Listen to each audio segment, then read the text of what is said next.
Hello YouTube and welcome into the part 0 video for Chandragupta, the new-ish Indian leader, available with Rise and Fall.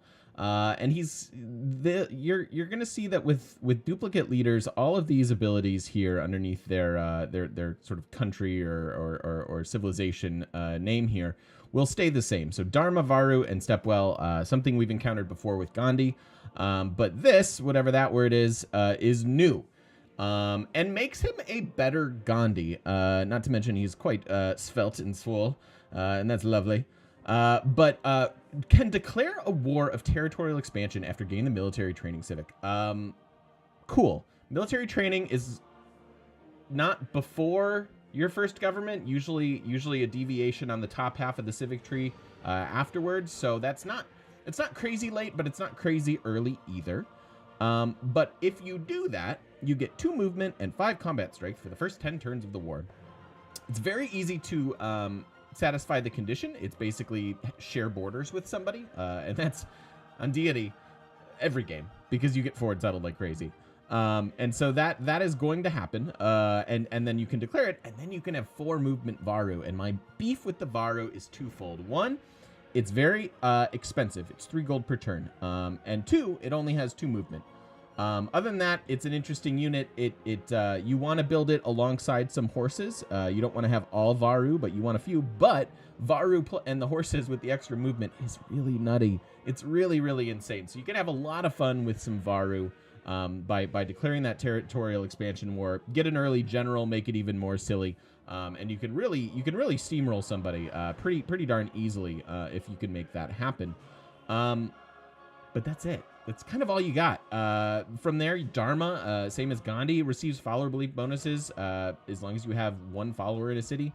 It's really hard to predict, really hard to control, and kind of meh. Again, the Varu, a pretty decent unit. It exists. I don't like spamming it. I like other units way more. But having a couple of them, it's very strong if you can afford it. But you know, so it exists. It gets a 3 out of 5 for me. And the Stepwell is kind of a bummer too. It's just kind of a super farm. The one housing is nice, and you can get some extra faith and food and stuff depending on where you position them. But growth is only as good as the production that it grows into. And so this is just, it's fine. It's okay. It exists, but I'm not thrilled about it. Like I'm not going out of my way to make a crap load of Stepwells. So everything else is kind of a bummer with him, which is why he falls so far down in my ranks. But that being said, you can have some very fun time with the domination victory, or just early war with Varu. Early wars in Civ are in Civ 6 particular are well rewarded. So you could kind of use some extra cities, some free cities that you get to inherit from your opponents to work on whatever victory you want. But so that's kind of what he's up to. He's one of the, he's maybe the second most disappointing leader with the Rise and Fall. All of the Rise and Fall leaders are very good, except for Georgia and Chandragupta. So, so there you have it. We're gonna do our best to make those things that I talked about happen and have as much fun with this game as possible. We are playing Deity on continents. It's a New World Age and wet. The rest of the map info and mod info is below in the video. So you can check that out. You can also check out my ranks there too. You can yell at me, tell me I'm wrong. It's fine. It's the internet. That's what you guys do.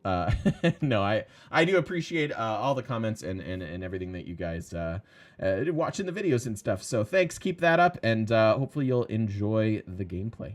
Bye guys. Thanks.